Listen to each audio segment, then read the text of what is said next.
आज के दिन को दुनिया में लोग गुड फ्राइडे के नाम से याद करते हैं और आज के दिन की विशेषता यह होती है कि यीशु ने क्रूस काट पे अपने लाइफ को बलिदान कर दिया और उस घटना को सब कोई जानते हैं। गुड फ्राइडे के दिन कलीसियाओं में यीशु मसीह के क्रूस काट से कहे गए 7 वचनों पर बारी बारी से प्रचार भी किया जाता है। दुख की घटना को हर साल कलीसियाओं में याद किया जाता है। कलीसियाई तौर से, व्यक्तिगत तौर से, पारिवारिक तौर से हम उस दिन को याद करते हैं कि यीशु ने मेरे और आपके लिए अपने आप को बलिदान कर दिया। यीशु के बलिदान के द्वारा, यीशु का क्रूस काट पे लटकाए जाने के द्वारा वहां से एक नए मैसेज की शुरुआत हुई, वहां से एक नई स्टोरी की शुरुआत हुई, वहां से एक नई घटना की शुरुआत हुई, वहां से एक नया मैसेज धरती पर आया, जिसके बाद लोग हमेशा बैठ जाते हैं, पीछे जाते हैं और उस क्रूस की कथा को समझने का प्रयास करते हैं। आज मैं आपके सामने शॉर्ट में, संक्षिप्त में यह बताना चाहूंगा कि जो क्रूस की कथा है, जो क्रूस की कथा है, उसे लोग किस प्रकार से देखते हैं। आज के मैसेज का जो टाइटल है, जो मैंने रखा है, जो शीर्षक है जो मैंने रखा है, क्रूस की कथा, मूर्खता या परमेश्वर की समझ। क्रूस की कथा, मूर्खता या परमेश्वर की समझ। आज हम पहला कुरिन्थियों की पत्री उसका 1 अध्याय 18 और 19 पद को समझने का प्रयास करेंगे, जहां पे क्रूस की कथा का जिक्र किया गया है। जो भी इवेंट घटे उस दिन, जो भी वाक्य प्रभु यीशु ने क्रूस काट से कहे, कई बार हम उन बातों को सुनते हैं, पर आज मैं चाहता हूं कि उस क्रूस की कथा को आपके सामने प्रस्तुत करूं, जो दुनिया का एक हिस्टोरिक इवेंट बना और जो मैसेज आज लोगों के जीवनों में काम कर रहा है, उसको समझने का प्रयास करेंगे। पहला कुरिन्थियों उसका 1 अध्याय 18 और 19 पद में इस प्रकार लिखा है, क्योंकि क्रूस की कथा नाश होने वालों के निकट मूर्खता है, परंतु हम उद्धार पाने वालों के निकट परमेश्वर की सामर्थ है। क्योंकि लिखा है कि मैं ज्ञान वालों के ज्ञान को नाश करूंगा और समझदारों की समझ को तुच्छ कर दूंगा। For the message of the cross is foolishness to those who are perishing, but to us who are being saved, it is the power of God. For it is written, I will destroy the wisdom of the wise, the intelligence of the intelligent I will frustrate. अगर आप इस पाठ को पढ़ते हैं, यहां पे क्रूस की कथा के बारे में कहा गया है। जब पौलुस इस मैसेज को कुरिन्थियों की कलीसिया तक पहुंचा रहा है, तो वो यहां पे क्रूस का जो संदेश है उसको बताने का प्रयास कर रहा है। और पौलुस यहां पे कहता है कि दुनिया में 2 प्रकार के लोग होते हैं। जब आप इस दुनिया को देखते हैं तो 2 प्रकार का group, 2 types of groups of people are found in the world। 2 group कौन कौन से हैं? नंबर 1, अगर आप यहां पे देख रहे हैं पद 18 में, एक है नाश होने वालों का ग्रुप। नाश, दुनिया में एक ग्रुप है, दुनिया 2 ग्रुप में बटी है, 2 समूह में बटी है। एक समूह है नाश होने वालों का ग्रुप, दूसरा जो ग्रुप है उद्धार पाने वालों का ग्रुप। देखिए 2 प्रकार के लोग हैं। एक ग्रुप दुनिया में जिसे हम कहते हैं नाश होने वालों का ग्रुप, यानी जो लोग नाश हो रहे हैं। दूसरा उद्धार पाने वालों का ग्रुप, यानी जो उद्धार पा रहे हैं। Group 1, those who are perishing। Group 2, those who are being saved। नाश होने वालों का ग्रुप, यहां पे एक्चुअली में पेरिशिंग है, मतलब जो नाश हो रहे हैं उनका ग्रुप। ऑलरेडी नाश होने का प्रोसेस स्टार्ट हुआ है। जो ऑलरेडी नाश होने के तरफ आगे बढ़ रहे हैं उनका एक ग्रुप, और जो बचाए जा रहे हैं उनका एक ग्रुप। अगर आज मैं बचाया गया, कल के दिन कोई और बचाया जाएगा, तीसरे दिन कोई और बचाया जाएगा। यानी जो बचाए जा रहे हैं उनका ग्रुप जो है बढ़ते क्रम में वे दूसरे ग्रुप हैं। कोई व्यक्ति 5 साल बाद बचाया जाएगा।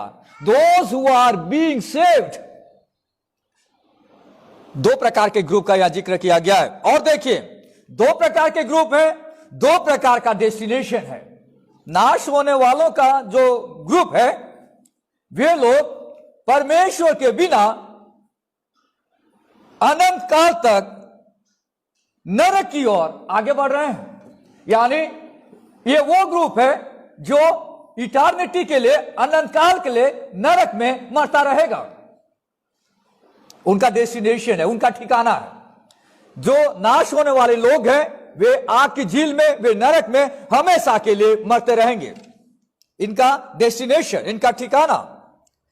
जो उद्धार पाए हुए लोग हैं वे परमेश्वर की महिमा में सहभागी हो रहे हैं अनंत काल के लिए। आज जितने भी लोग उद्धार पाते हैं वे उसी क्षण परमेश्वर के साथ, परमेश्वर की महिमा में सहभागी हो जाते हैं। परमेश्वर के साथ उनके जीवन की जो चाल है, जीवन की शुरुआत है, वो चालू हो जाती है और कंटिन्यू चलते रहता है अनंत काल के लिए। मौत भी अनंत काल के लिए है और जीवन भी अनंत काल के लिए है। 2 अलग अलग ग्रुप हैं और वहां पे कोई इन बिटवीन क्लास नहीं है। यहां ये ग्रुप है, यहां पे ग्रुप है, दोनों के बीच वाला कोई ग्रुप नहीं है। इसलिए जब एक व्यक्ति प्रभु को ग्रहण करता है तो आधा शैतान का आधा परमेश्वर का नहीं हो सकता। क्रूस की कथा मूर्खता या परमेश्वर की सामर्थ डिपेंड करता है कि आप किस ग्रुप से बिलोंग करते हैं। अगर आप उद्धार न पाए हुए ग्रुप से हैं, दूसरे शब्दों में आप नाश की ओर जा रहे हैं, तो आपके लिए क्रूस की कथा तो मूर्खता है। That is the foolishness, that is the folly. पर अगर आप उद्धार पाए हुए ग्रुप से बिलोंग करते हैं, आपके लिए क्रूस की कथा परमेश्वर की सामर्थ है। That is the power of God, परमेश्वर की सामर्थ है। आप जिस ग्रुप में हैं उस आधार पे आप बतलाएंगे कि क्रूस की कथा आपके लिए क्या है। क्रूस का संदेश, क्रूस की कथा दोनों ग्रुप के लिए क्या है। देखिए आगे हम इसी में पढ़ते हैं। सबसे पहली बात, जो क्रूस की कथा है नाश होने वालों के लिए क्या है, उनके लिए मूर्खता है, उनके लिए मूर्खता। अगर आप लोगों को क्रूस के बलिदान के बारे में, क्रूस की कथा के बारे में, क्रूस काट पर यीशु के बलिदान के बारे में बताएंगे दुनिया के लोगों को, ऐसे लोग जो नाश हो रहे हैं, ऐसे लोग जो नरक की ओर जा रहे हैं, उनके लिए यह तो मात्र एक प्रकार का हंसी और मजाक होगा। उनके लिए आप जो लोग हैं जो सुसमाचार बता रहे हैं, क्रूस की कथा शेयर कर रहे हैं, उनके लिए आप इडियट बन जाएंगे, उनके लिए आप स्टूपिड बन जाएंगे, क्योंकि उनके लिए क्रूस की कथा मात्र एक मूर्खता है। उनके लिए एक मूर्खता है। क्या है क्रूस की कथा? क्रूस की कथा, the message of cross is the message of obedience to God. क्रूस की कथा परमेश्वर की आज्ञाकारिता की कथा है। क्रूस की कथा वो कथा है, क्रूस का संदेश वो संदेश है जहां पे यीशु मसीह ने मरते वक्त तक परमेश्वर की आज्ञा का पालन किया। क्रूस की कथा is the message of humiliation. क्रूस की कथा एक दीनता की कथा, एक दीनता का संदेश है। क्या कोई व्यक्ति इतना नीचे आ सकता है? स्वर्ग और धरती को बनाने वाला परमेश्वर, क्या वो इतना नीचे जमीन पे आ सकता है? समझ से बिल्कुल परे है। क्या दुनिया में कोई ऐसा संदेश है किसी व्यक्ति के बारे में, स्वर्ग का परमेश्वर इतना अपने आप को दीन कर दिया, नम्र कर दिया कि वो क्रूस काट पे बलिदान होने के लिए तैयार हो गया? पहले शताब्दी में जो ग्रीक लोग थे उन्हें फिलोसोफर कहा जाता है, दार्शनिक कहा जाता है, बड़े विद्वान लोग कहा जाता है। इस प्रकार के लोगों को पौलुस यहाँ पे हैंडल कर रहा है। इस प्रकार के लोगों को पौलुस वो यहाँ पे लिख रहा है, क्योंकि उनके लिए नॉलेज, उनके लिए ज्ञान, उनके लिए उनके पास जो बुद्धि थी वे उस पर घमंड किया करते थे। रोम के जो लोग थे, ग्रीक जो लोग थे, वे अपनी बुद्धिमत्ता पर और अपने पावर पे घमंड किया करते थे, क्योंकि वे बड़े शक्तिशाली लोग रहा करते थे। बुद्धि की बात करिए, उनके बराबरी कोई नहीं। ज्ञान की बात करिए, उनके बराबर कोई नहीं। उन लोगों को प्रेरित पौलुस यहां पर लिख रहा है और उन्हें बताना चाह रहा है कि तुम सोचते हो कि तुम बहुत बुद्धिमान हो और क्रूस की कथा तुम्हारे लिए कोई मायने नहीं रखती।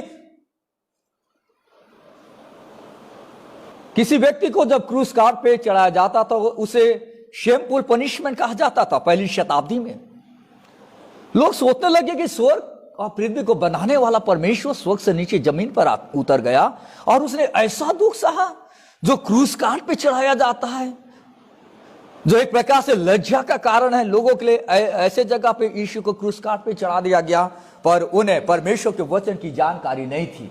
यीशु मसीह ने अपने आप को इतना नीचे कर दिया कि वो उसने क्रूस काट पर अपने आप को बलिदान कर दिया। क्रूस की कथा नाश होने वालों के लिए मूर्खता है। It is the message of foolishness to those who are perishing.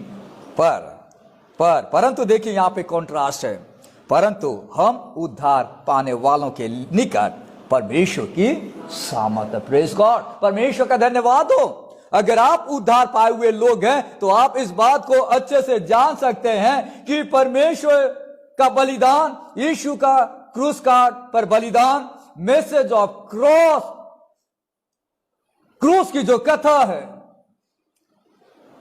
वो आपके लिए परमेश्वर की सामर्थ है। देखिए कोई भी इंसान अगर क्रूस का मैसेज को सुन लेता है, यीशु के बलिदान को सुन लेता है, परमेश्वर का आत्मा powerfully starts working in his heart. क्रूस की कथा में इतनी पावर है, इसलिए मैं लोगों से कहता हूं कि आप क्रूस की कथा लोगों को शेयर करें, आप गॉस्पेल लोगों को शेयर करिए, आप सुसमाचार क्रूस का संदेश लोगों तक पहुंचाइए। उसमें इतना पावर है, उसमें इतना पावर है। इस पावर की कल्पना, उस सामर्थ की कल्पना करना हमारे बस की बात नहीं है। पर दुर्भाग्यवश आज लोग बहुत कम क्रूस की कथा लोगों को बताते हैं। आजकल कई जगहों में लोग क्रूस का मैसेज सुन सुन के बोर हो गए। कई कलीसियाओं में से क्रूस की कथा पे प्रचार बहुत ही नई के बराबर हो गया है, और वहां पे प्रचार जो है कैसे आप धनवान बन सकते हैं, कैसे आप पैसे वाले बन सकते हैं, कैसे आपका प्रमोशन हो सकता है, कैसे आपके घर में खुशहाली आ सकता है, ऐसे विषयों में प्रचार किया जा रहा है। इट हैज द पावर, इसमें पावर है। इसलिए यहां पे बहुत ही स्पष्ट परमेश्वर के दास ने लिखा है, ये नाश होने वाले लोग नहीं समझ सकते, पर अगर आप उद्धार पाए हुए लोग हैं, आपके लिए ये तो परमेश्वर की सामर्थ है। मैं और आप अपने आप से परमेश्वर के पास नहीं आ सकते अनलेस अनटिल, या जब तक परमेश्वर की सामर्थ हमारे मनों में न काम करने लगे। हम अपने मानवीय बुद्धि के द्वारा इसे नहीं समझ सकते, ये तो परमेश्वर का काम है। देखिए पद 19 में लिखा है, क्योंकि लिखा है कि मैं ज्ञानवानों के ज्ञान को नाश करूंगा और समझदारों की समझ को तुच्छ कर डालूंगा। यह एक भविष्यवाणी थी। अगर आप पढ़ेंगे यशायाह की पुस्तक, उसका 29वां अध्याय, यह भविष्यवाणी है जो ऑलरेडी यशायाह नबी के द्वारा की गई थी। यशायाह 29 उसका 14वां पद में लिखा है, इस कारण सुन, मैं इनके साथ अद्भुत काम, वरन अति अद्भुत और अचंभे के काम करूंगा। तब इनके बुद्धिमानों की बुद्धि नष्ट होगी और इनके प्रवीणों की प्रवीणता जाती रहेगी। That was prophesied by the prophet Isaiah. यशायाह नबी के द्वारा ये भविष्यवाणी की गई थी, जिसका कोटेशन यहां पर आया है। ध्यान से सुनिए कितना यह सत्य, how true it is. God delights to accomplish his purposes in ways that seems foolish to man. परमेश्वर अपनी योजना को अपने तरीके से पूरा करने में प्रसन्न रहता है, चाहे वह मनुष्यों को मूर्खता लगे। मनुष्यों के नजर में, अन्य जातियों के नजर में, जो नाश हो रहे उनके नजर में ऐसा लगता है कि ये कैसा तरीका है परमेश्वर अपनी योजनाओं को पूरा करता है। उनके लिए बड़ा अजीब लगे, उनके लिए मूर्खता लगे, पर परमेश्वर ऐसे तरीकों को इस्तेमाल करता है और अपनी इच्छा को स्पष्टता के साथ पावरफुली वो इस दुनिया में पूरा करता है। लोग कई बार अपनी बुद्धि पे घमंड करते हैं और लोग सोचते हैं कि मैं बहुत बुद्धिमान इंसान हूं, इसलिए मैं उद्धार पा जाऊंगा। पर सुसमाचार कहता है कि हम अपनी बुद्धिमत्ता से, हम अपने ज्ञान से और हम अपने ताकत से उद्धार नहीं पा सकते। ये तो सिर्फ यीशु के बलिदान के द्वारा, यीशु के क्रूस काट पर मरने के द्वारा हमें गिफ्ट के रूप में मिलता है। परमेश्वर का धन्यवाद हो। क्रूस की कथा क्रिमिनल्स को बदल देती है। दुनिया में कई सारे बड़े बड़े गुंडे, बदमाश, जेल में बंद हुए लोग को अवसर मिला क्रूस की कथा के बारे में सुनने के लिए, उनका जीवन बदल गया। परमेश्वर के लोगों को सताने वाले लोग वे परमेश्वर के लिए प्रीचर बन गए। परसिक्यूटर बिकेम प्रीचर। अपोस्टल पौल के बारे में हम पढ़ते हैं, प्रेरित पौलुस के बारे में। वो प्रभु के लोगों को सताता था। पौलुस जहां जहां परमेश्वर के लोग इकट्ठा होते थे वहां पे जाता था, उनके साथ मारपीट करता था। जिस दिन उसका यीशु के साथ एनकाउंटर हुआ, जिस दिन वो यीशु के नाम से बचाया गया, उस दिन सताने के बजाय उसने प्रभु का मैसेज, क्रूस की कथा वो लोगों को बताने लगा। यही तो मिस्ट्री है जिसमें और आप नहीं समझ पाते। परसिक्यूटर बिकम्स प्रीचर। कई सारे लोग गंदे कामों में लिप्त थे। क्रूस की कथा, यीशु के बलिदान की कथा ने उनके जीवन में ट्रांसफॉर्मेशन को ले आया। कई सारे लोग अधर्मी जीवन जी रहे थे। क्रूस की कथा ने उनके जीवन में बड़े बदलाव को ले आया। Without the cross the Bible is just another new story book. क्रूस काट के बिना, क्रूस काट के या क्रूस के संदेश के बिना बाइबल मात्र एक मामूली किताब है। बाइबल परमेश्वर के बलिदान से भरी हुई पुस्तक है। यीशु का क्रूस काट पे मरना, लोगों को पाप की गुलामी से आजाद करना, उस पर यह परमेश्वर का वचन है। अगर हम इस वचन से प्रभु के बलिदान को हटा दें तो यह मात्र ऑर्डिनरी बुक है। प्रभु यीशु ने जो कार्य किया क्रूस काट पे, उसके जरिए मैं और आप उद्धार पाते हैं। क्रूस की कथा आपके लिए क्या है? मूर्खता या परमेश्वर की सामर्थ? आप किस ग्रुप में हैं, आप उस प्रकार का उत्तर देंगे। अगर आप उद्धार पाए हुए हैं तो दृढ़ता से कह सकते हैं कि गॉस्पल या क्रूस की कथा को सुनने के बाद मेरा जीवन बदल गया। My life got transform. Yeshu के बलिदान के बारे में सुनकर मैं मन से रो पड़ा कि यीशु ने मुझसे इतना प्यार किया कि उसने अपने आप को बलिदान कर दिया। यीशु की सामर्थ, परमेश्वर की सामर्थ आज मेरे दिल में है और आज मैं परमेश्वर के साथ जी सकता हूं। यीशु के बलिदान के द्वारा मैं परमेश्वर के साथ रेकनसाइल हो सकता हूं। यीशु के बलिदान के द्वारा मैं परमेश्वर से मेल मिलाप कर सकता हूं। यीशु के बलिदान के द्वारा, और वो बलिदान आज भी मुझे ताकत देता है। जो नए लोग होते हैं उनके लिए क्रूस का मैसेज बहुत इंपॉर्टेंट है। यीशु स्वर्ग से नीचे जमीन पे उतर आया। मनुष्य को बचने के लिए कोई दूसरा उपाय नहीं था।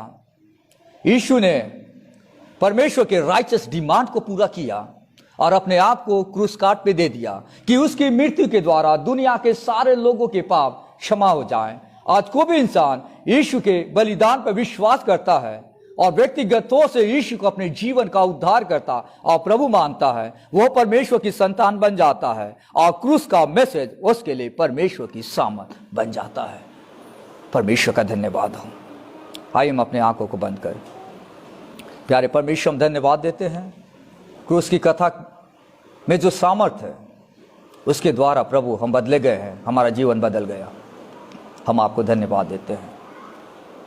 जो आज भी क्रूस की कथा को मजाक के तौर पे या रिचुअल के तौर पे ले रहे हैं और मात्र एक दिन याद करने के तौर पे ले रहे हैं कि आज गुड फ्राइडे का दिन है, प्रभु आप उनके जीवनों में काम करें। मैसेज ऑफ क्रॉस, क्रूस की कथा उनके जीवनों को बदल दे, उनका लाइफ ट्रांसफॉर्म हो जाए। आज के संदेश के लिए धन्यवाद। यीशु के नाम से प्रार्थना मांगते हैं, आमीन।